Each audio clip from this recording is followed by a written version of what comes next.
connais les séries télévisées. J'ai pas la télé, vieux.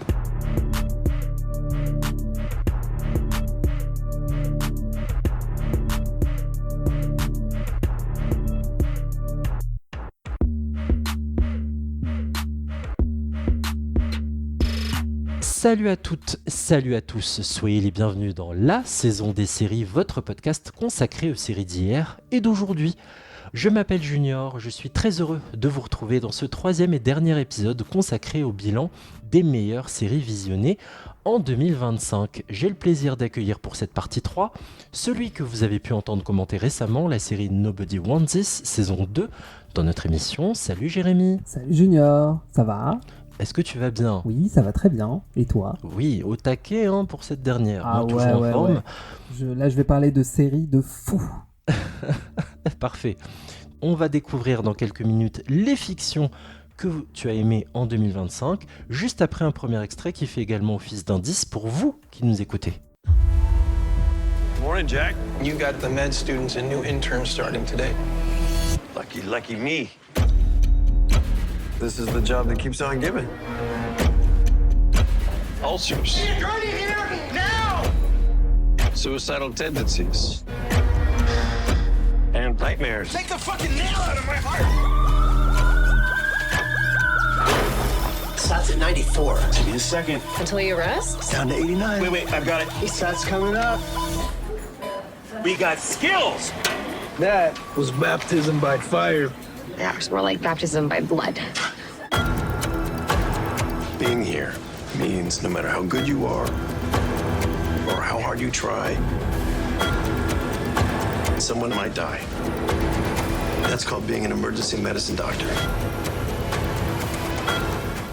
Alors, avant d'entrer dans le vif du sujet, si vous n'avez pas suivi la première et la deuxième partie de notre bilan des meilleurs visionnages en 2025, je vous invite fortement à le faire. Pourquoi ? Parce qu'on a évoqué pas moins de 9 séries avec Solène, Delphine, Franck et Alexandra. Bref, si ce n'est pas déjà fait, plongez-vous dans ces émissions afin de poursuivre l'écoute de celle-ci. Bon, Jérémy, on y va, tu vas nous livrer ton bilan 2025 en commençant par la meilleure nouveauté de l'année pour toi et tu as choisi The Pitt qui avait déboulé en France sur HBO Max en janvier 2025. Est-ce que tu peux nous faire le résumé de cette série hospitalière, s'il te plaît ? Est-ce que vous vous souvenez de Urgence, ou ER en anglais, la série culte de la fin des années 90 et du début des années 2000 ? Eh bien, je vous présente son successeur spirituel, The Pitt. Si Urgence mettait en scène la vie du service des urgences de l'hôpital universitaire de Chicago, ici, on suit une journée très mouvementée dans le service d'urgence de l'hôpital fictif de Pittsburgh, d'où The Pitt. Ah, d'où le The Pitt, très bien. Qui en VF est traduit par la mine. Ah, ok. Ouais. Ah bah la fameuse mine, ça évoque des souvenirs de Grey's Anatomy, quand tu n'assurais pas vraiment en tant qu'interne et tout, on t'envoyait à la mine, C'est l'endroit ça. le moins fun du monde. Et cette série, du coup, c'est l'occasion de parler des conditions de soins pour les patients, en parallèle des conditions de travail des soignants, qui se sont encore plus dégradées de nos jours, créant ainsi des tensions entre patients, corps médical et direction dans une Amérique encore plus divisée, évidemment avec le spectre du Covid et ses dégâts sur le mental de tous en toile de fond. Au casting, Noah Wyle, Tracy Ifeashore, Patrick Ball, Catherine Lanassa, Supriya Ganesh, Fiona Dourif, Aissa Bryans et Taylor Derden. Dans l'histoire des créations faites pour la télévision ou le streaming, il y a un paquet de séries médicales, on va pas les énumérer ici, mais quand The Pitt sort avec Noah Wyle en tête, j'aimerais bien savoir quel sentiment te traverse, Jérémy, parce que clairement, on se dit, quitte à retrouver le Dr Carter dans Urgence, si la série est similaire, est-ce que ça vaut le coup de s'y plonger ? Alors oui, ça vaut le coup de s'y plonger. Personnellement, j'ai jamais regardé Urgence. Enfin, je connaissais de nom. Je sais que c'est la série qui a fait découvrir George Clooney à beaucoup de gens. Mais moi, j'ai toujours été très fan de séries hospitalières, surtout du Doctor House, du Good Doctor, ce genre de choses. Bah là, en fait, c'est surtout le concept de la série qui m'a vraiment alpagué. Comme je vous l'ai dit, c'est une journée. La saison 1, qui fait 15 épisodes, c'est une seule journée. La série commence au début du service du docteur Robinovich, celui qui est joué par Noah Wyle. Ça commence à 8h. Chaque épisode correspond exactement à 1 heure de service. Il y a 15 épisodes dans la saison 1. Vous imaginez que cette journée, elle va être très chargé pour le personnel, d'autant qu'en plus c'est le premier jour de 4 nouveaux internes qui vont en voir de toutes les couleurs. Et vraiment, c'est ça la force de cette série, c'est son rythme. On passe d'un patient à l'autre, on bascule sans temps mort, de la salle d'attente à un bloc, d'un médecin à l'autre, et heureusement, tous les patients sont pas aussi graves, mais on vit vraiment une journée complète dans ce service, avec des moments qui sont soit très joyeux, ou soit profondément déprimants, évidemment. Il y a des morts, spoiler. Dans le procédé, évidemment, ça rappelle beaucoup 24 heures chrono et le fait de vivre la journée en continu de Jack Bauer à l'époque, agent de la cellule antiterroriste à Los Angeles. Et ça donne envie, en effet, ce procédé. Je suppose qu'on n'a pas le split screen, mais ça avait révolutionné aussi à l'époque les séries télé dans une Amérique post-11 septembre. On a droit ici à une série chorale, une multitude de personnages. En quelques mots, est-ce que tu peux nous dire lesquels t'ont particulièrement marqué dans The Pitt ? Il y en a 3 principaux. Évidemment, il y a le Dr Robbie, qui est le protagoniste principal. C'est lui qui est le chef du service des urgences. Et clairement, cette journée est très mauvaise pour lui. Il passe un très mauvais moment. Merde. Il fait de son mieux pour être un bon mentor envers tous les médecins et tous les internes dans son hôpital. Mais vraiment, c'est pas son jour. Et voilà, c'est un personnage qui a beaucoup de traumatismes qui ont eu lieu principalement pendant la pandémie du Covid-19, qui n'a pas réglé tous ses problèmes, qui a du mal à gérer ses émotions et qui quand même tient bon, qui a un peu d'humour, un peu d'ironie, et qui est très très attachant. Il y a aussi le docteur Melissa King, qui est jouée par Tyler Durden, que moi j'avais découvert dans Sweet Vicious, et qui est aussi la fille de Bryan Cranston. Je savais pas qu'il avait une fille comédienne. Bah ouais, mais tu verras, si tu fouilles un peu dans le casting, c'est une série full de Nepo Babies, mais ils sont tous très talentueux et talentueuses, mais c'est assez intéressant de fouiller là-dedans. Mais elle, du coup, le Dr King, c'est une interne de 2e année qui est neurodivergente, qui a une sœur autiste. Tu vois, j'ai dit tout à l'heure que j'avais beaucoup aimé la série Good Doctor, même si elle a beaucoup de défauts, et notamment sur sa représentation de son protagoniste autiste, qui est pas hyper réaliste, etc. Dr King, c'est tout l'inverse. Déjà, c'est assez rare qu'on trouve des personnes autistes ou neurodivergents femmes dans la fiction, mais une qui est aussi bien écrite et aussi bien interprétée, c'est vraiment un bonheur. C'est vraiment très inspirant de la voir jouer ce personnage.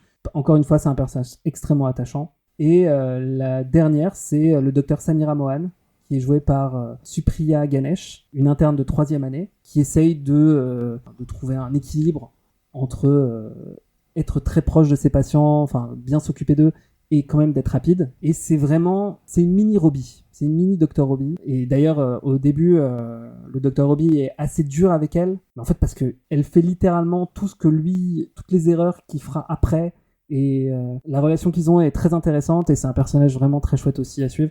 Mais voilà, dans l'ensemble, tous les personnages sont vraiment très très attachants, et je suis accro à cette série. Vraiment, la saison 2 est en cours actuellement. Dis-toi que la première fois quand elle est sortie, je l'ai enchaînée en 2 jours, et entre-temps, je l'ai revue 2 fois de plus. Je l'ai vue en VF, je l'ai vue en VO, et là, la saison 2 qui est en cours, je regarde plusieurs fois chaque épisode. Je suis sur des forums à parler de théorie. Ça tourne à l'obsession, monsieur. Un Il va peu, falloir ouais. penser à consulter. Ouais. En tout cas, non, mais il y a beaucoup d'informations que tu nous donnes, et c'est important. Sur la représentation des personnages féminins atypiques, celles qui portent le syndrome autistique, je pense aussi à Astrid Nielsen, le personnage de la série française Astrid et Raphaël, qui est une série française pour France 2, qui s'est très bien exportée. En effet, c'est très peu représenté, mais ça tend quand même à s'ouvrir. Qu'on aime ou qu'on n'aime pas la série. Ouais, Mais moi je l'ai vue, donc elle est très critiquée aussi, Astrid, Ouais. d'ailleurs, parce qu'il y en a qui ne reconnaissent absolument pas la description qui est faite, mais on n'est pas dans le documentaire après. La comédienne Sarah Mortensen a toujours expliqué qu'elle a puisé dans différents syndromes autistiques de personnes qu'elle a pu rencontrer. Donc, Moi je l'ai vue cette série, donc je vois très bien de quoi tu parles. La justesse de Tyler Durden, je crois qu'elle aussi elle est neurodivergente, donc elle puise vraiment dans ce qu'elle est et dans ce qu'elle a vécu. Et là ici avec le Dr King, on n'est pas sur le syndrome de l'autiste savant, ou le cliché de l'autiste savant qui sait tout. Au contraire, c'est vraiment un handicap, pas qui l'empêche d'être médecin, mais qui du coup parfois fait que elle a un peu de mal à se concentrer, un peu de mal à gérer les émotions qu'elle va recevoir. on va dire comme n'importe quel médecin, mais peut-être qu'elle va recevoir les trucs un peu plus durs, quoi. Et à se protéger, à s'endurcir. Ouais. C'est sûrement ça, ce vers quoi va la pousser, je suppose, Noah Wyle. J'ai pas eu le temps, malheureusement, de voir la série, mais il y a plusieurs choses. Noah Wyle, je rappelle, a obtenu le Golden Globe du meilleur acteur pour la série The Pitt. Est-ce vraiment une surprise ? Je savais déjà qu'il était bon. Ma série Philly s'est construite évidemment avec urgence, mais pas comme tout le monde, parce que le hasard fait que j'étais trop petit pour regarder, et quand je m'y suis mis, que j'étais en âge de commencer à regarder, que c'était diffusé sur France 2, à 20h50 en prime time, c'était la période où le titulaire le plus ancien et le plus charismatique et emblématique, c'était un certain Dr. John Carter, et c'était Noah Wyle. J'ai connu en fait que la période Dr. Carter, Dr. Kovacs en tête. Tous les docteurs précédents, Benton, Green, j'en oublie, Ross, tout ça, j'ai pas connu. Donc pour moi, le médecin emblématique d'Urgence, c'est lui. Et quand on a annoncé que c'est par les créateurs d'Urgence et qu'en plus c'est Noah Wyle en tête, je me suis dit waouh, il faut vraiment que je m'y plonge. Donc je vais essayer de m'y mettre. En plus, mélanger à du 24 heures chrono, j'adore ce côté temps réel qui est exigeant. Parfois, c'est difficile d'accès. Il y a beaucoup de gens, je vous lis, auditrices et auditeurs, de témoignages comme quoi c'est difficile d'accès dans les 2-3 premiers épisodes. Il y en a même qui ont abandonné. Moi, je pense que justement, le chemin, c'est la force justement des récits en temps réel. Donc, il ne faut pas lâcher et aller au bout, parce que vous savez qu'il y a un point culminant à l'arrivée. Promis, je vais m'y mettre, Jérémy, et peut-être même qu'on en reparlera dans ce podcast. Ah, moi j'ai très hâte, on en parle quand tu veux. Ça y est, c'est trop tard là. Vous n'imaginez pas combien mon équipe, quand ils sont motivés pour faire quelque chose, on ne les arrête pas. Donc ok, on risque d'en parler. Et puis Noah Wyle est super, il a fait des choses tellement différentes, Falling Skies notamment. Donc je sais que ça va être super en fait, qu'il y a de grandes chances que ça puisse me porter, même si je suis pas un aficionados pur et dur des séries médicales. J'ai beaucoup aimé Dr House comme toi, avec une fin sublime, ce qui est rare dans les séries, et j'ai grandi aussi avec, dans un tout autre registre, Scrubs, Oui, en trop bien, comédie hospitalière, voilà, qui revient également cette année en revival. J'ai l'impression, c'est ça que je voulais te demander, Jérémy, que le temps est un personnage à part entière. Tu vois, en gros, je suis certain qu'il doit les former, mais il n'a pas le temps. Ah oui, clairement. On est clairement sous-effectif. On est dans un système de santé américain, mais tous les systèmes de santé sont à la gorge. Et tous les résidents qui sont là, ils alternent en fait. Ils passent son temps à passer d'un patient à l'autre. Et parfois, on va voir un patient qui va être traité dans un épisode, et on aura sa conclusion que 2 épisodes plus loin. C'est l'usine, quoi. Ah, vraiment. C'est terrible, hein. C'est terrible d'utiliser ce terme, mais C'est la mine. C'est The Pitt. The Pitt, c'est une saison de 15 épisodes. C'est dispo sur HBO Max, tout comme la saison 2, qui depuis janvier 2026 est en cours de diffusion, au rythme d'un épisode par semaine. Et au moment où on enregistre cette émission, il y a pour l'instant 4 épisodes de la saison 2 qui sont disponibles sur les 15 qui sont prévus au total. Les épisodes de The Pitt, ça dure 50 minutes en moyenne. When we were dreaming about having a family, it didn't look like this, did it? Lost jobs, teens with severe anxiety, parents gone too soon. Why'd you move the family here? Still looking for the simple life? 'Cause those days are gone, Clark. Long gone. You got the weight of the world on your shoulders. Really wish I could get drunk sometimes. You're saying you're Superman? No, we've seen Superman before. We've seen him. Am I a bad father? We're gonna be all right. No one ever dreams about the problems, but every life has them. Even the extraordinary ones. On passe à une série dans un registre totalement différent, dans ta seconde catégorie, celle des séries découvertes. Cette année, toutes décennies confondues, là, vous choisissez un peu ce que vous voulez. Jérémy, tu as choisi de partir sur l'année 2021 avec une fiction américaine anciennement diffusée sur la CW et qui est visible également sur HBO Max. C'est la thématique du jour. Ouais, HBO vraiment. Max, je crois. je parle de Superman et Lois. Pour les personnes qui ne connaissent pas du tout l'existence de cette série, est-ce que tu peux nous la résumer, Jérémy ? Bien sûr, vous connaissez tous l'histoire de Superman, je pense. C'est un bébé extraterrestre dont la planète a été détruite, qui est envoyé par ses parents sur Terre, Il est recueilli par un couple de fermiers, et en grandissant, il va découvrir des pouvoirs surhumains, il va devenir un super-héros aux yeux de tous, et dans la vie civile, Superman, c'est Clark Kent, un journaliste du Daily Planet, dans la grande ville de Metropolis, et évidemment, il va tomber amoureux de Lois Lane, la plus grande journaliste de son journal. Mais ici, on va pas vraiment nous raconter leur rencontre, ou même la naissance de leur amour mutuel, contrairement à la série des années 90. Là, dans Superman et Lois, on suit ce couple alors qu'ils sont déjà mariés et parents de 2 adolescents jumeaux, John et Jordan. Et au cours du premier épisode, leurs enfants vont découvrir, après 15 ans, que leur père n'est autre que le plus grand super-héros de l'histoire, et que seulement l'un d'entre eux a hérité de ses pouvoirs de kryptonien. Donc le couple Lois et Clark vont choisir de s'installer dans la ferme familiale des Kent, et de continuer leur vie loin de la grande ville, entre catastrophes interdimensionnelles et galères adolescentes. Au casting, Tyler Hoechlin, Elizabeth Tulloch, Alex Garfin, Jordan Elsas, Inde Navarrete, Adam Reiner, Wole Parks, Dylan Walsh et Emmanuel Shriki, entre autres. C'est une série chorale. Ouais. Je me souviens qu'elle avait été diffusée aussi par TF1, qui l'a présentée comme une vraie série événement, sauf que visiblement c'était le spin-off de Supergirl, série avec Melissa Benoît, que j'ai à peine vue.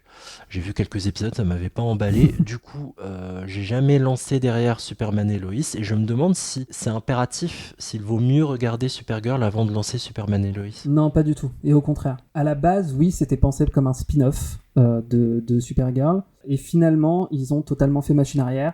C'est une série totalement indépendante de l'univers DC télévisuel. Vous savez, parce qu'il y a eu Arrow, il y a eu The Flash, etc. Le Arrowverse, exactement. Alors, c'est vrai que Tyler Hoechlin apparaît bien pour la première fois dans un épisode de Supergirl en tant que Superman. Il le jouera dans tous les crossovers qu'il y a pu avoir. Mais la série, totalement déconnectée, elle est dans sa propre bulle. Et tant mieux, parce que ça fait vraiment qu'on peut la regarder sans se lancer. Moi, j'ai vu aucune de ces séries. Oui, pitié, évitez, épargnez-vous ça. Du côté du cast, on a... J'expliquerai pourquoi je dis ça. Du côté du cast, on a Tyler Hoechlin, j'espère que je prononce bien son nom, désolé. Vu dans Teen Wolf, c'était Derek qui incarne donc Clark / Superman / Kal-El. On a Elizabeth Tulloch en Lois, c'était Juliette dans Grimm. Et on a Garfin et Elsas, ces jeunes comédiens, en frères jumeaux. Qu'as-tu pensé de l'acting et de la composition de leurs personnages ? C'est simple, je les aime tous beaucoup. Avec les interprètes de Superman, il y a toujours ce débat. Est-ce que c'est un bon Superman ? Est-ce que c'est un bon Clark Kent ? Tyler Hoechlin, il n'est pas aussi charismatique que David Corenswet, qui est dans le dernier film sorti, ou Henry Cavill, mais il marche très bien dans le rôle. Il est solaire, il est rassurant, il est très attachant, il joue très bien la maladresse de Clark, donc franchement, il joue assez bien sur tous les tableaux, quoi. Il y a Elizabeth Tulloch, qui, elle, mérite aussi tous les honneurs, parce que elle fait une Lois Lane vraiment super, qui n'a peur de rien, très souvent au cœur de l'action, et qui est même parfois bien plus active que son mari. On sent que ils n'avaient pas non plus une tonne de budget sur les scènes d'action, donc ils mettent beaucoup en scène des scènes intenses de journalisme, d'enquête, d'investigation, et à eux deux, ils forment un couple hyper attachant, hyper touchant. Et après, sur les ados, c'est ça, c'est une des choses qui m'a plu, c'est que on se concentre pas seulement sur l'intrigue des adultes. Les ados ont aussi vraiment leur moment à eux, et ils ont le droit à leurs sous-intrigues, leurs problèmes de cœur. Ils jouent pas non plus des trucs exceptionnels, mais ils s'en sortent bien. L'un des deux doit apprendre à vivre avec la responsabilité d'avoir des pouvoirs, l'autre de vivre dans l'ombre de son frère. Donc du teen série classique, mais plutôt efficace, quoi. Très bien. Il y a d'autres éléments que tu voulais mettre en avant concernant le pourquoi tu recommandes cette série ? Parce que clairement, c'est pas la série de l'année. On va pas se mentir. C'est une série CW, comme il y en a plein. C'est du drama familial, avec un aspect teen qui est sympathique. Mais voilà, comme dans toutes ces séries, ça part un peu dans tous les sens. Il y a des cliffhangers, des embrouilles qui s'enchaînent pour te garder un peu accroché, mais qui, à la fin de l'épisode, elles seront déjà oubliées. Mais moi, ce qui m'a fait quand même rester le plus sur cette série que j'ai regardée avec ma copine, c'était vraiment le couple au cœur de la série. Superman et Lois, quoi qu'il arrive, c'est un modèle de couple sain qui communique entre eux. Quand ils sont fâchés l'un contre l'autre ou qu'ils sont en désaccord, ils arrivent quand même à comprendre les raisons de l'autre. Ils arrivent toujours à se faire confiance. Si vous êtes des parents, il y a à manger, il y a vraiment de chouettes choses à voir.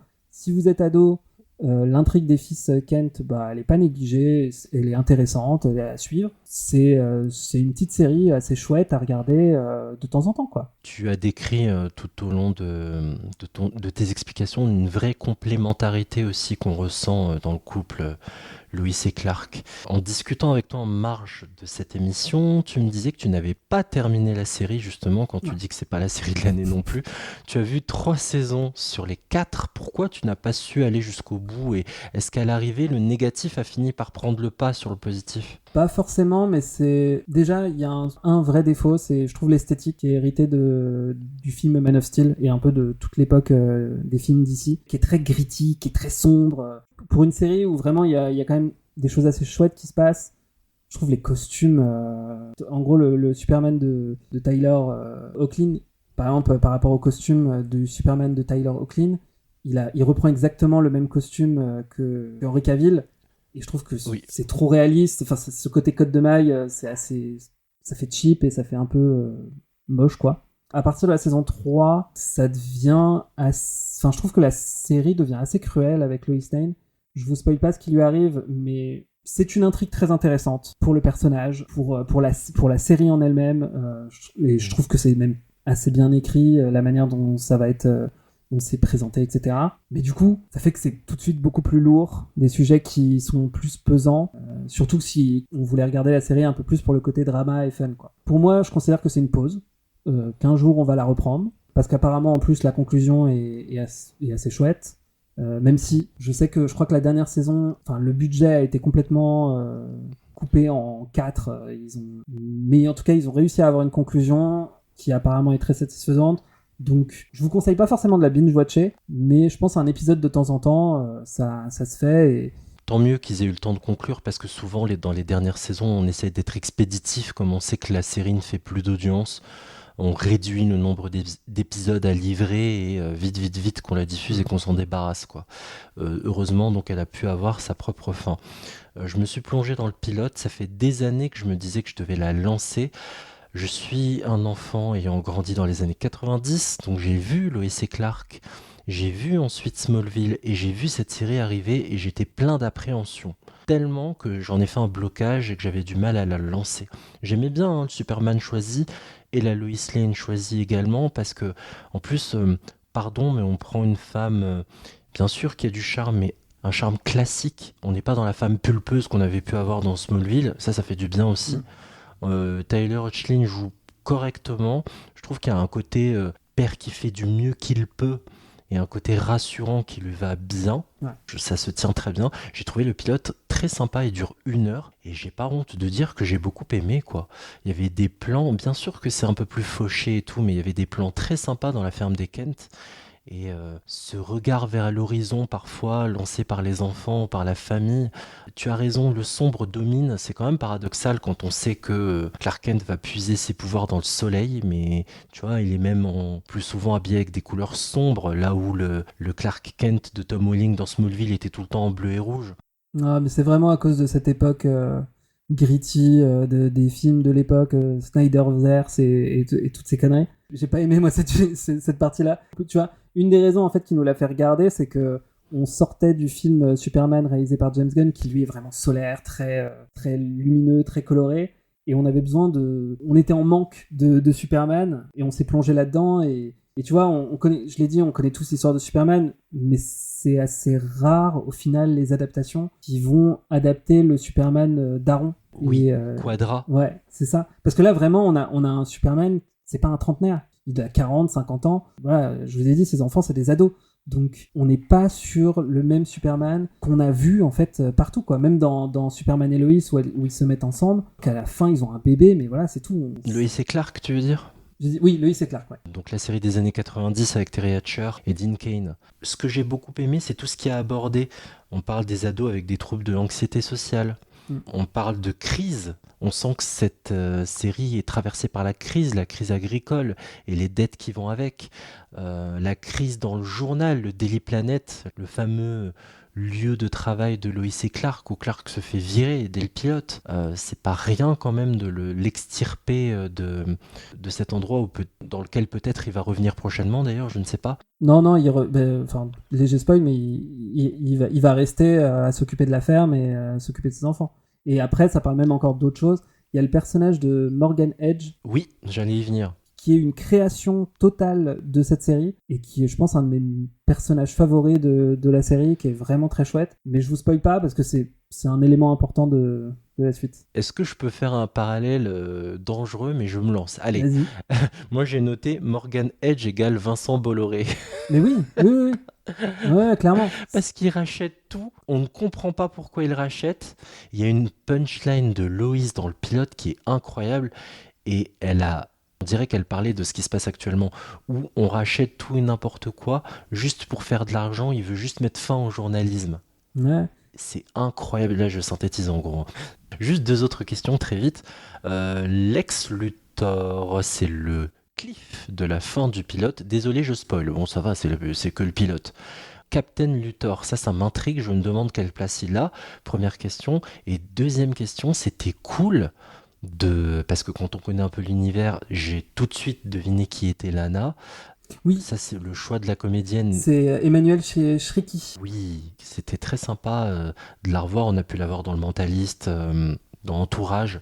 Et je me demande à quel point on va ramener justement des personnages que l'on connaît, comme Zod, comme Chloé Sullivan. J'ai pas pu m'empêcher de me poser la question parce que Chloé Sullivan, oui, je sais, Alison Mack, problématique, etc. Je le sais. Mais Chloé Sullivan a tellement été culte post-Smallville qu'on l'a intégrée dans les comics. Donc je savais même pas ça. Je peux te répondre déjà. Chloé Sullivan, il n'y a pas son personnage, mais il y a un personnage, c'est Chrissy Beppo, qui est un peu un équivalent, mais qui est plus lié à l'intrigue de Lois Lane. En gros, c'est la rédactrice en chef et la seule journaliste du journal local de Smallville. Et du coup, Lois Lane va bosser là-bas. Pour Lana Lang, c'est un personnage hyper intéressant dans la série. Du coup, elle garde toujours son amitié avec Clark. Et je crois que c'est dans la saison 2 ou la saison 3, je sais pas. Il y a toute une intrigue à un moment où Clark va dévoiler son identité de Superman à Lana Lang, alors qu'ils sont très amis, qu'ils sont très proches, etc. Et c'est pas juste un enjeu d'un épisode, c'est un arc narratif sur quelques épisodes qui est plutôt bien écrit, qui vraiment est très très chouette. Et voilà.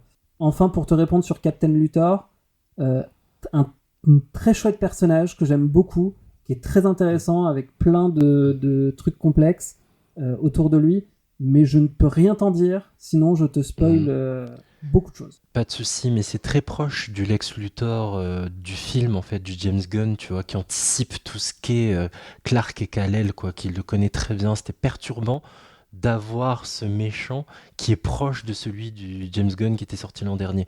On parle d'ailleurs du film du Superman de James Gunn. Pour la petite histoire, je ne suis pas payé sponsorisé, je le dis, mais le film va être diffusé en février sur Canal. On est vraiment sur une émission sponsorisée par Warner et HBO Max. et Bolloré et Canal, voilà, on les a tous fait.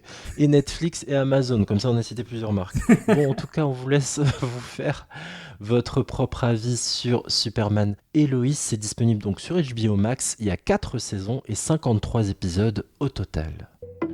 Ron, we're so proud of you. Please put your hands together for your project head, Ron Trosper. Badass.com. We all know it hasn't been easy for you. There is a massive problem that could cause mass casualties. No matter what has come at you, you bounce back. I don't want to see it sound serious. Don't wait for me at the bathroom. I vouched for you to the board against all their concerns. What the hell is this place? Don't fuck me. You can rely on me. Fuck you! Fuck you! Fuck you! I got distracted. Hey! No more distractions, okay? I'm right about a lot of things that people have zero clue that they even know is going on. Oh, okay. You've been distracted, Ron, coming in and out of this house at all hours of the night. Shit! I feel like you're hiding something. Jérémy, tu es le deuxième courageux à avoir choisi sans aucune contrainte une série à vous recommander, chers amis. Et tu as choisi ce que tu estimes être une bonne surprise de 2025, car oui, on retourne en 2025 avec The Chair Company. Je ne connais pas du tout. Je suis comme vous, les amis qui nous écoutez. Je suis sûr, vous devez pas être nombreux à connaître cette série, donc je suis suspendu à tes lèvres, Jérémy. Ça raconte quoi, The Chair Company ? Du coup, pour changer, j'ai encore pris une série HBO Max. Mais c'est une comédie très originale. Ça met en scène Ron, qui est un quinca, tout ce qu'il y a de plus banal, où tout roule dans sa vie, tout va bien avec sa femme et ses 2 enfants, sa fille est en plein préparatif de son mariage, niveau boulot, il est au top, il gère la construction d'un nouveau centre commercial dans sa ville, c'est un projet ambitieux, dont sa direction a toute confiance en lui, et il a une présentation devant son boss, devant tous ses collègues, tout se passe nickel, jusqu'à ce qu'il décide de s'asseoir sur une chaise de bureau, posée sur la scène, et là, crac, la chaise se brise sous son poids. Ron est ridiculisé devant tout le monde et et j'adore voir ton visage se décomposer en disant mais qu'est-ce que c'est que cette série ? Qu'est-ce qu'il raconte ? Et il va vouloir contacter le service client du constructeur pour se plaindre, touché dans son ego. Il va pas réussir à les joindre et il va surtout découvrir un vaste complot très élaboré et très alambiqué. Ok, en fait, je vous ai menti dans mon pitch. C'est pas du tout une comédie comme les autres. C'est un polar. C'est un polar d'investigation où le protagoniste s'enfonce de plus en plus dans la paranoïa et au fur et à mesure de ses découvertes, il va devenir complètement fou. Mais est-ce qu'il se trompe ou est-ce que c'est vraiment quelque chose qui est autour de lui ? Et ben, c'est ce que vous découvrez dans cette série. N'importe quoi. On dirait un bébé, un adulte, enfin un bébé dans un corps d'adulte. Il est pas content, son jouet est cassé. Pourquoi il est cassé ? Je vais remonter toute la chaîne, quoi. C'est une très bonne description du personnage principal. Et je vais poursuivre tout le monde en mode intimidation façon président des États-Unis. C'est n'importe quoi. J'en ai entendu des pitchs bizarres ici, mais celui-là.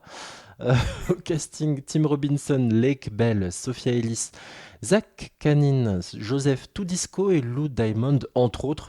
Je ne suis pas certain d'avoir tout compris, très honnêtement. C'est un polar qui est en même temps une comédie. Est-ce qu'on est dans la satire ? Est-ce qu'on est dans la parodie ? Est-ce qu'on est dans le mockumentaire ? Bah non, c'est pas vraiment une parodie. C'est ça qui est assez génial, c'est que c'est filmé et c'est écrit au premier degré comme un polar. Tous les rebondissements sont présentés et vécus au premier degré avec tension et suspense. Mais ce qui va causer le rire, ce sont toutes les causes et les conséquences qui vont tomber sur ce pauvre Ron, quoi. Tout va s'enchaîner sur lui. Premier exemple. En tombant de sa chaise, Ron va par inadvertance voir sous la jupe d'une de ses collègues. C'était évidemment accidentel, mais comme on est dans le milieu du travail, sa collègue va quand même faire appel au service RH pour s'assurer qu'il n'a pas fait exprès de tomber pour regarder sous sa jupe. Et du coup, ça va engendrer énormément de moments gênants, où il va être avec les RH qui vont lui faire regarder un film, et puis de moments de discussion. Non mais je sais que tu l'as pas fait exprès, mais est-ce que tu l'as fait exprès ? Juste pour être sûr. Et c'est toujours comme ça en fait. Tout est là où Will, on pense qu'il est Ron, on pense qu'il est en train de devenir fou, mais il se passe vraiment des choses bizarres autour de lui. Il y a vraiment des gens qui l'appellent pour lui dire « Là tu vas trop loin ». Et à la fin, on se rend compte qu'il y a peut-être quelqu'un dans sa boîte qui cherche à le nuire. Et du coup, ça n'aide pas dans sa paranoïa.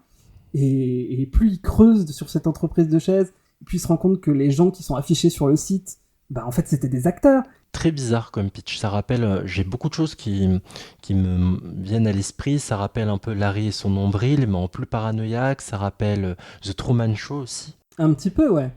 C'est quoi les éléments, les trucs en plus dans cette fiction qui font que tu nous conseilles de nous plonger dans cette série ? Je pense que c'est surtout grâce à son protagoniste, l'acteur principal, Tim Robinson. C'est lui qui joue le personnage principal, c'est lui le créateur de la série. Et en fait, sans le savoir, tu l'as décrit parfaitement. Il a une gueule très atypique, il a un jeu et des expressions qu'il fait avec son visage, qui sont impossibles dans sa gestuelle, dans ses mouvements. Tu l'as décrit parfaitement, sans que j'aurais pu l'écrire autrement. C'est un bébé dans un corps d'homme. Tout son humour se base sur le comique de répétition et sur la gêne. Ce qu'il va faire, sa gestuelle, ça va te gêner. Ça va créer une gêne qui te fait exploser de rire. Pour moi, c'est un artiste de l'humour cringe. Si j'ai découvert la série, à la base, lui, je l'ai découvert dans une série sur Netflix qui s'appelle I Think You Should Leave. Je pense que tu dois partir. En fait, c'est pas une série, c'est plus une succession de sketchs qui n'ont pas de lien entre eux et qui sont, pour la plupart, tous extrêmement drôles et très différents de ce qu'on a l'habitude.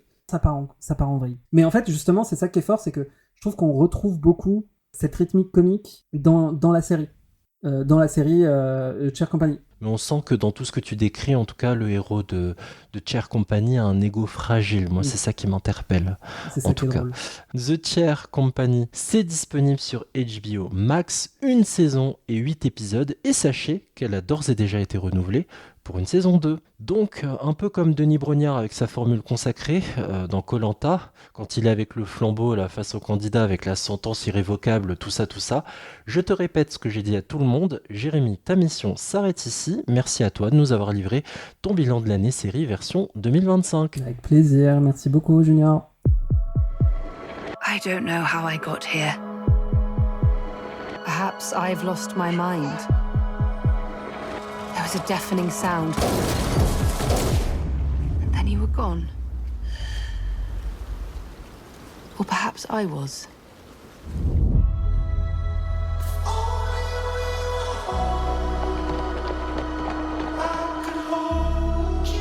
What day is it now? It's a Saturday, in the year of 1714.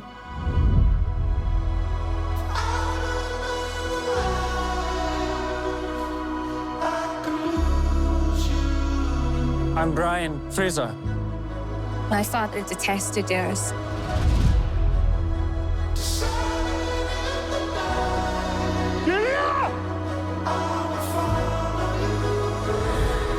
If my brothers hear the slightest whisper of a Fraser, they'll kill him. If you don't go to him, it'll haunt you forever. Notre coup d'œil sur l'année sérielle 2025 s'achève cette année avec Hélène. Salut Hélène. Salut Junior. Mais même mission pour toi avec 2 séries qui t'ont marqué l'an passé et on démarre avec celle qui est pour toi la meilleure nouveauté de l'année 2025 et grosse surprise, tu as choisi de mettre en lumière la série américaine Outlander. Encore, cette fois Outlander Blood of My Blood, le sang de mon sang, disponible sur la plateforme HBO Max depuis août 2025. Les fidèles de l'émission savent pourquoi j'ironise sur Outlander, mais quand même, Hélène, c'est quoi le pitch de cette fiction produite et diffusée par la chaîne Stars aux États-Unis ? Alors, Blood of My Blood est donc diffusé, comme tu dis, sur HBO Max, et c'est le préquel d'Outlander. Donc la série, la série revient encore plus dans le passé d'Outlander puisque ça se passe en 1714 et donc ça raconte les histoires d'amour et les rencontres des parents de Jamie et de Claire, donc dans l'Écosse des clans du XVIIIe siècle toujours, et pour le côté plus récent, l'Angleterre post-Première Guerre mondiale cette fois-ci. Donc les 2 romans sont abordés en parallèle, jusqu'au croisement des destins, parce que ça c'est formidable. On y découvre donc l'origine et les bases familiales des intrigues de nos héros d'Outlander, parce que c'est souvent évoqué dans la série mère, et beaucoup de secrets de famille sont enfin éclaircis. Au casting, Jamie Roy, Harriet Slater, Hermione Corfield, Jeremy Irvine, Rory Alexander et Sarah Vickers. Bon, comme on le sait tous, tu es une fan inconditionnelle de la série Outlander. Est-ce que tu as été déçue ou au contraire hyper emballée par cette nouvelle plongée dans l'univers ? Mais écoute, j'ai été totalement séduite, voilà.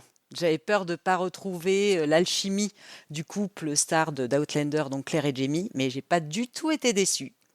Le couple des parents de Jamie, donc Helen Mackenzie et Brian Fraser, ils relèvent le défi, mais avec une complicité formidable au top, tu vois, presque égale à Claire et Jamie. Et le couple des parents de Claire, Julia et Henry Beecham, il tient bien la route, même si leur histoire d'amour, elle est à mon avis mal mise en valeur. Je pense qu'on peut mieux faire. Mais leur téléportation en 1714 est très bien amenée et cohérente parce que c'est un peu compliqué, ce type de téléportation dans le temps. J'avais un peu peur de comment ils allaient la gérer pour cette série. Elle est très bien gérée aussi. Je sais que dans la série Premium Outlander, certains comédiens castés n'étaient pas pour toi à la hauteur de l'univers. Est-ce que cette fois, la qualité du casting répond parfaitement à tes attentes dans ce prequel ? Totalement, franchement, les acteurs choisis, ils sont vraiment parfaits pour leur rôle. Donc par exemple, Brian et Helen, franchement, ils sont super bien assortis visuellement, il y a une belle alchimie et on dirait vraiment les vrais parents de Jamie parce qu'ils lui ressemblent, mais c'est un truc de fou, quoi. Même sur la personnalité, tu vois, qu'ils ont retranscrite, sur le physique, sur tout, même si on le sait pas, on sait que c'est les parents de Jamie, quoi. Et pareil pour les parents de Claire, la ressemblance entre Claire et sa mère jumelle est carrément troublante. Par contre, contre, oui, c'est sûr qu'au niveau de la personnalité des parents de Claire, je suis un peu déçue par le papa. Mais au niveau de la ressemblance physique, en tout cas, c'est bingo. Et voilà, ouais, j'ai trouvé que c'était quand même un très bon casting. Pas de présence, peut-être pas assez de charisme à l'écran, le papa. Dans le peu de scènes que je l'ai vu, j'ai ressenti ça, moi. Ouais, voilà, c'est ça. On comprend pas trop. Enfin, il est un peu ambivalent. Avec ton emballement général, Hélène, je peux pas m'empêcher de me demander si Blood of My Blood, avec du sang neuf, n'a pas finalement donné un coup de vieux, au point peut-être, de détrôner Outlander. C'est la question que je me pose. Faut quand même pas exagérer, Junior. Outlander, ce sera toujours mon number one. Hein. Mais bon, c'est super réussi pour un préquel. Franchement, on est parfois déçu, mais là, c'est très, très à la hauteur. Ça donne beaucoup de réponses sur le passé et les récits d'enfance de Claire. On en apprend plus, au contraire, sur les personnages d'Outlander, ce qui est du coup super intéressant parce que il y avait beaucoup de zones d'ombre, de mystère. On voulait connaître des choses et dans la série mère, on les a pas, les infos. Et puis, on est tellement avancé dans la série mère que c'est un peu compliqué de revenir encore en arrière. Sur certains épisodes de la série mère, on se posait beaucoup de questions justement sur l'enfance de Claire, par exemple. Et là, on a vraiment des réponses. Et en bonus, on a aussi pas mal de révélations bluffantes. T'es choqué, quoi. Donc, j'ai vraiment hâte de voir la suite. Mais pour répondre clairement à ta question, c'est surtout la dernière saison d'Outlander qui sort là au mois de mars que j'attends avec impatience. Et si je suis déçue ou si je suis trop triste vraiment qu'Outlander soit fini, il y aura une saison 2 de Blood of My Blood qui pourra peut-être me consoler. Vous êtes vraiment gâtés, hein, les fans, pour le coup. J'ai vu le pilote de Blood of My Blood. J'aurais aimé en dire du mal, mais c'est pas possible. C'est très beau. Les paysages sont toujours aussi époustouflants. Je trouve les acteurs extrêmement bien castés. J'aime beaucoup Hélène, ce qu'elle dégage, ce truc je sais pas, il y a un peu de Sensa en elle, je sais pas comment l'expliquer. Ouais, elle est un peu sauvage et intelligente, ouais. Ouais, c'est ça, Sensa, c'est vrai. Ça, j'aime beaucoup. J'ai bien aimé les flashbacks avec son père, même s'il y a de la cruauté parfois qu'elle s'est prise dans la gueule, de par sa condition de femme. J'aime beaucoup Brian, qui a été casté, Brian Fraser. Vraiment, ils se sont appliqués comme jamais pour ne pas trahir la mémoire collective en fait des fans d'Outlander qui ont imprimé Jamie, qui ont imprimé Claire. J'ai pas pu m'empêcher d'esquisser des sourires en voyant Jocasta, jeune. Ouais. C'était Murtaugh, jeune. Dougal, Mackenzie, jeune. Ouais. Tous ces personnages que j'ai vus avec une expérience de vie plus grande et une dureté plus grande dans Outlander, c'est assez marrant de les voir parfois différents, parfois non. Hein. Le Dougal, là, il réfléchit pas beaucoup, il fonce dans le tas, il me fatigue déjà dès le pilote, lui. Il est raccord. Et surtout, il y a un truc qui est très assumé. Hélène, je sais pas si tu l'as vu ça aussi dans le pilote, c'est qu'il y a un côté très Roméo et Juliette quoi, dès le premier. Ouais. C'est-à-dire qu'on fait partie de deux familles qui se détestent, on peut pas être ensemble quoi. Et pourtant. C'est aussi ce paramètre-là de l'histoire qui est sympa à aborder, puisque on sait qu'à l'époque ça se produisait souvent, puisque les mariages étaient rarement choisis. Tu choisissais pas ton mari ou ta femme, donc c'est un peu le point commun. Je pense que c'était pas vraiment une référence Roméo et Juliette, plutôt une référence historique aux mœurs de l'époque.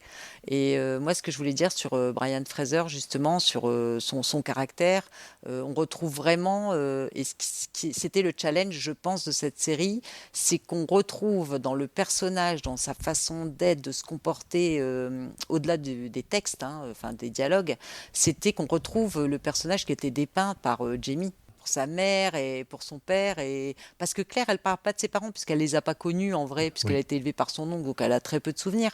Mais par contre, pour Jamie, on a quand même un gros bagage et ils ont réussi. C'est vrai qu'on pose désormais un vécu sur les histoires qu'il racontait dans Outlander, et ça c'est cool en effet de combler comme ça certaines lacunes qu'on avait ou qu'on pouvait se représenter de loin, de les humaniser un peu plus à travers ces nouvelles histoires. C'est vrai que ça c'est très sympa. Juste un truc, pour moi qui ai vu les 6 premières saisons d'Outlander, mais qui j'ai juste vu le pilote de Blood of My Blood, l'héroïne, ça va vraiment être Hélène. Est-ce que les Brian et Hélène vont devenir les Jamie et Claire de cette série ? Oui, et tant mieux parce que comme je t'ai dit, l'alchimie entre les parents de Claire, alors est-ce que c'est parce qu'on les connaissait moins, parce que voilà, on en parle moins dans Outlander, mais oui, ça va, et tu vas pas être déçu parce que vraiment tu peux regarder jusqu'au bout, t'as hâte d'avoir la saison 2, tu vas pas être déçu, c'est vraiment, il se passe vraiment pas mal de trucs, il y a plein d'anecdotes, tu dis mais oui, enfin c'est génial quoi, moi j'ai adoré. J'avoue que le fanservice est plutôt bien rempli. Les 10 épisodes de la saison 1 de Outlander Blood of My Blood sont disponibles sur la plateforme HBO Max depuis août 2025. Comme l'a dit Hélène, elle a d'ores et déjà été re-signée pour une saison 2. Et je tiens à vous rappeler que la série principale, Outlander, est disponible sur Netflix avec ses 7 saisons en attendant la saison 8 qui arrive prochainement. Mais cet endroit est différent. C'est un lieu à part. Et nous le savons tous. Fuyez! Nous le pressentons. Qu'est-ce qui se passe, merde? Il faut foutre le camp, debout!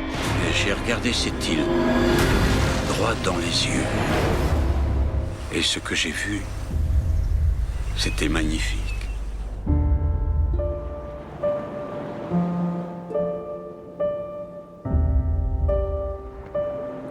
Je crois en toi. Je t'en prie, dis-moi qu'on se reverra. Je suis un des survivants du vol océanique 815. Si tout ce qui s'est produit ici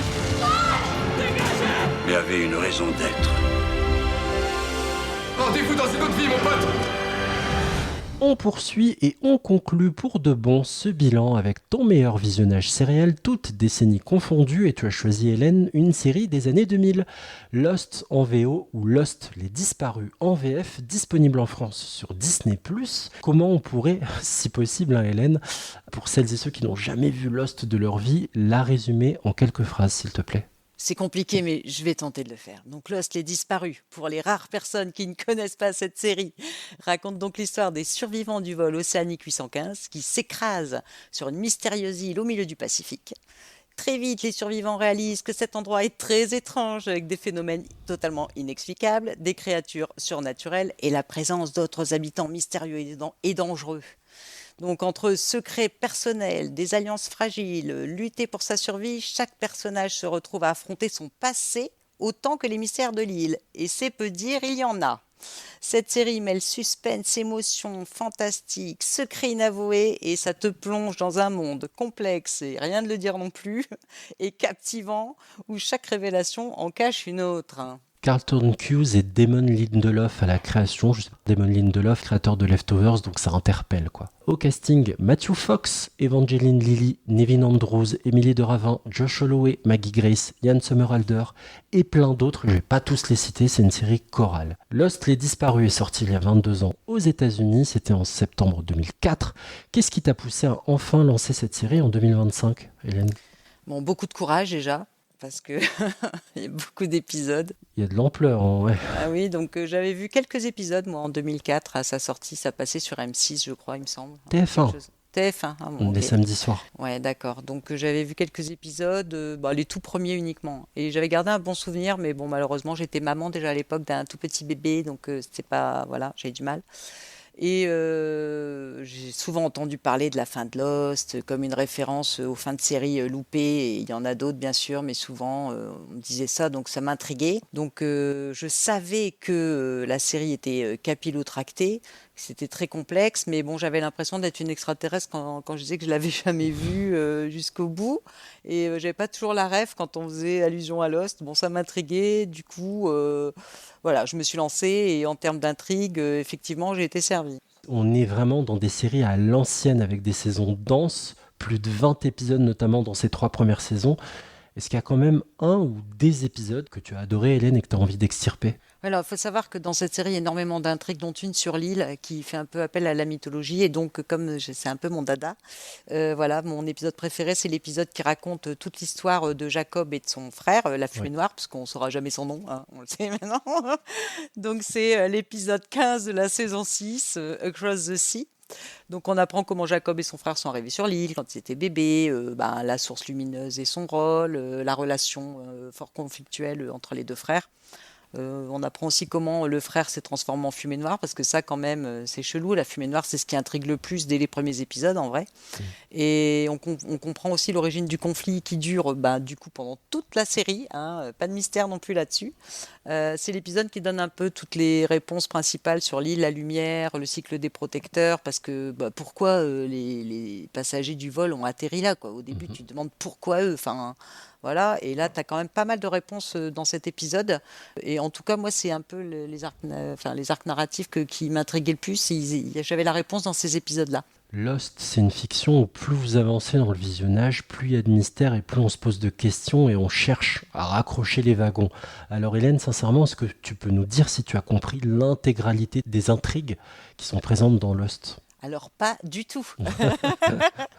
Non, je n'ai pas tout compris. Il y a certains trucs qui m'ont saoulé d'ailleurs, certains thèmes, certains arcs narratifs qui m'ont saoulé, que...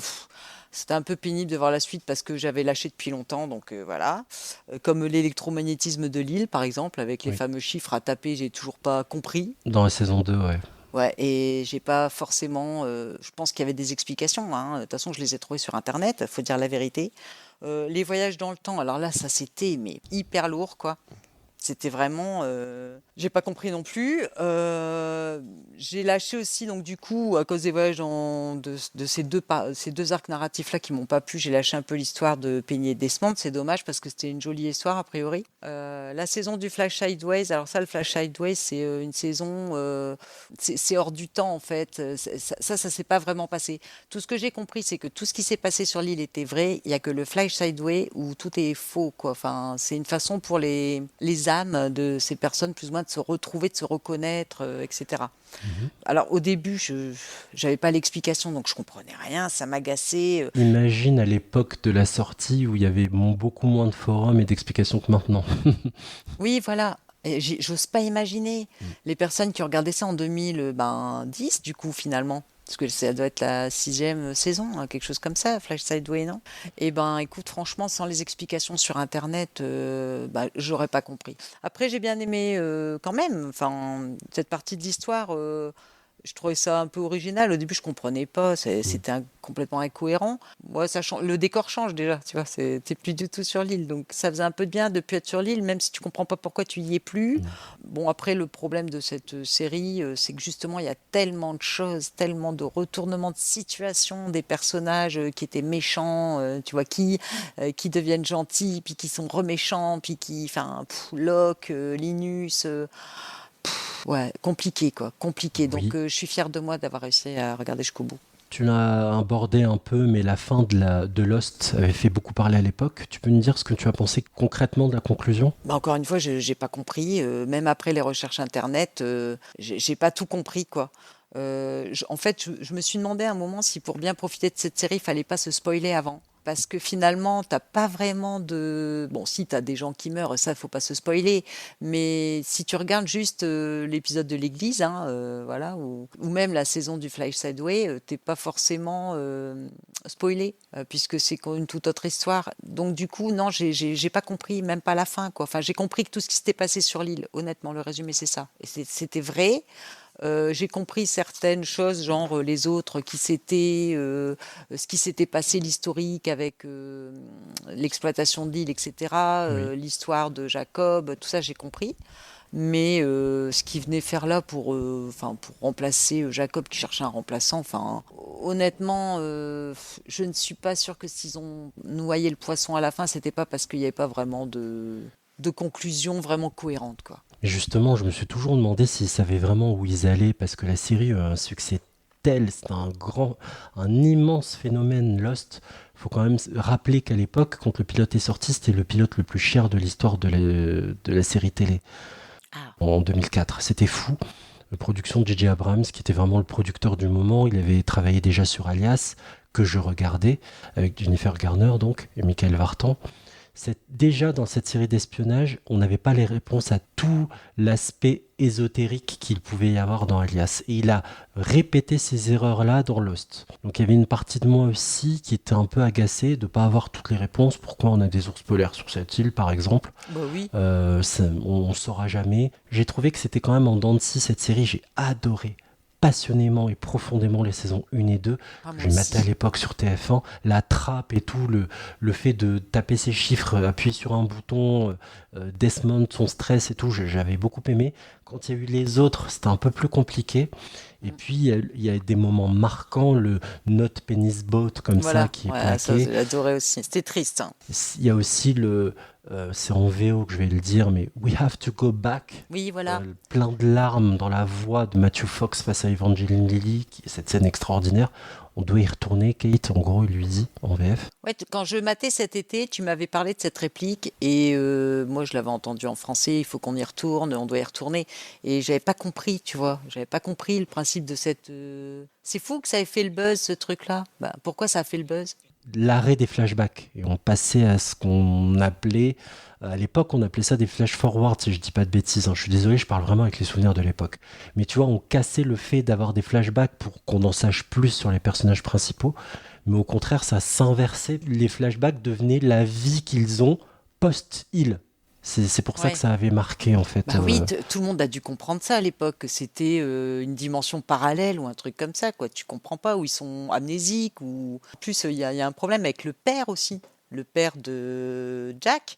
Non, mais il est mort, il est pas mort. En fait, tu sais pas du coup. Enfin, c'est la fumée noire qui prend sa forme. Tu sais pas. Il y a, comme les ours polaires, il y a plein de trucs qui restent absolument sans explication. On n'aura pas d'explication et c'est ce qui m'avait un peu agacé. Je sais que certaines d'entre vous nous écoutent et se disent « Oui, mais Junior, c'est le voyage qui compte, pas la destination. » Oui, c'est une façon de voir les choses, mais bon... C'est quand même un voyage où tu perds ta valise 15 fois, tu trouves pas les clés de l'appart, t'as loué un truc, c'est pas le truc que t'as loué, t'es obligé de changer de logement. Enfin, tu vois, le voyage, il est quand même chaotique.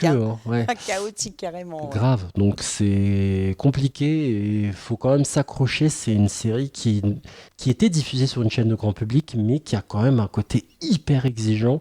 Et c'est ce qui m'avait beaucoup plu à l'époque, même si elle m'a agacé et parfois perdu, sans faire de vilains jeux de mots. Mais vraiment. Honnêtement, je ne regrette absolument pas de l'avoir regardé même jusqu'au bout, parce qu'on retrouve quand même des acteurs que j'adore, comme Damon, enfin Yann Somerhalder, après Evangeline Lilly aussi. Qu'est-ce qu'elle était belle.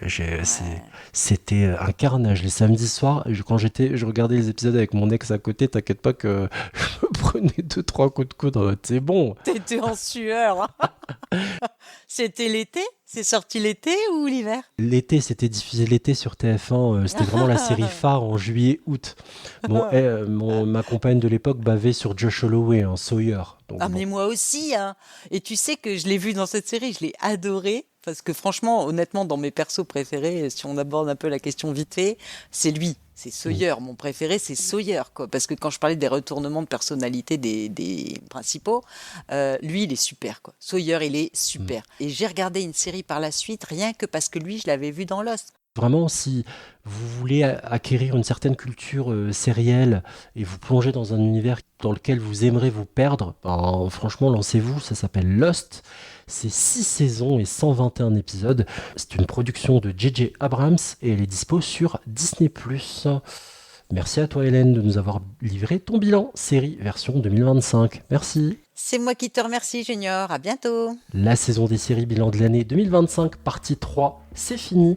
Pour écouter ou réécouter nos anciens épisodes de la saison des séries, vous pouvez nous retrouver sur votre appli podcast préféré. Pour nous dire que vous nous aimez, laissez un commentaire et 5 étoiles sur les applis Spotify, Apple Podcast ou Podcast Addict. N'oubliez pas de nous suivre sur Insta, la saison des séries. Merci à vous de nous avoir écoutés jusqu'au bout. Je vous souhaite à toutes et à tous plein de bons épisodes et je vous dis à très bientôt pour une émission classique cette fois. À bientôt, ciao.